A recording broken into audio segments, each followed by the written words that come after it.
چطورین؟ اومده به ویدیو جدید. قبل از اینکه بریم ویدیو جدید رو ببینیم تو کانالمون عضو اینجا هم هست، بزنید دالا گیمز خودش میاره. خب میخوام امروز ربات خرگوش رو معرفی کنیم. قبل از اینکه بریم ربات رو معرفی کنم لایک و سابسکرایب یادتون نره. وارد بازی میشیم و پلی رو میزنیم و ثبت میکنیم که بیاره. خب ما چند روش داریم که میتونیم ازش پول بگیریم و سکه همون رو زیاد کنیم. اولی که وارد میشیم من پروفیت من در ساعت 48 کاست و الان من چند 10 دقیقه پیش وارد شده بودم، الان من 11 کار و میگیرمش. خب الان ما چطوری میتونیم پیشرفت کنیم؟ اول باید پروفیت آپونمون رو ببریم بالا، حتی اصل 50 میتونیم ببریم. اینجا همه کارت رو یه بار آپلود میکنیم، بعد این طرف به ما جایزه میده که اینو رو هر آپلود کردنش میگیریم. خب به من 13.5 میده هدیه رایگان و این طرف به صورت رایگان این رو دریافت میکنیم. یک قسمت دیگه داره که اینجا میتونیم اینو بزنیم و اینجا هر چقدر خواستیم لولشون رو میتونیم ببریم بالا. من میگم که تا لول 5 ببره، نشون خیلی زیاد نبریم بالا. این قسمت بعدی. همچنین این قسمت اوله که اینجا هر آپلودی که میکنیم کارت رو که اینجا بازم به ما جایزه میده. خب قسمت بعدی اینجا خیلی مهمه. اگر میخوام لولمون تغییر بشه و شکلمون تغییر پیدا کنه، باید اینجا همه کارت رو آپلود کردی. همچنین اینجا اینجا مثلا این برای من گفت بوده، همه اینو باز کردم، این برام باشه.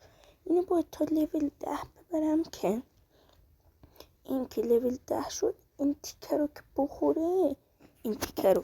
خب به من میرم به لول بعدی و دوباره میتونم اینو رو یه بار دیگه آپلود کنم. ولی جایزه 24 ساعت یک بار میتونم بیام و بگیرمشون و ازشون استفاده کنم. خب و این قسمت که مال میکنیم اینجا مثل همیشه فول انرژی داره. بعد این طرف میتونیم تپ تپش رو زیاد کنیم و همچنین مخزن. بعد این طرف میتونیم به صورت رایگان دریافت کنیم. هر روز میتونیم وارشیم. اینجا برای هر 3 اینوایت 30,000 تا میده و اینجا که هر کدومشون تستکش رو انجام میدیم به ما حدودا 100 کا میده. خب تو قسمت وسطی که هنوز آپلود نشده و نیومده، قسمت بعدی اینوایتی که ما هر چقدر اینوایت بگیریم بهمون 1 تومن میده و به ازای 1 تومن و 5,000 تا سکه میده. اگر دوستمون مثلا لولشو ببره بالا 30,000 کا میده، 40,000 کا، 50، 100، 200، 300 و 400. بعد الان ما حتی اصلا میتونیم با تپ تپ کردن 100 کا به دست بیاریم. بعد اینجا هر روز به ما میده حدودا زیاد نمیشه و اینجا هم که اینا رو میگیریم حدودا 700 کا میشه هر دو. خب با تپ تپ اگر میخواستیم تپ تپ رو ترانسفر کنیم به نظر من مخزن رو حتما ببره بالا که خوبه. خب این قسمت هنوز کیف پولش نمیمده ولی ربات تو کانالش خودش گفته که 16 جولای قراره کیف پولش بیاد و میتونه این تونا رو بردارید. اینجا مثلا من انصد 1,000 تا داشته باشم 1 تونه ولی هنوز معلوم نیست.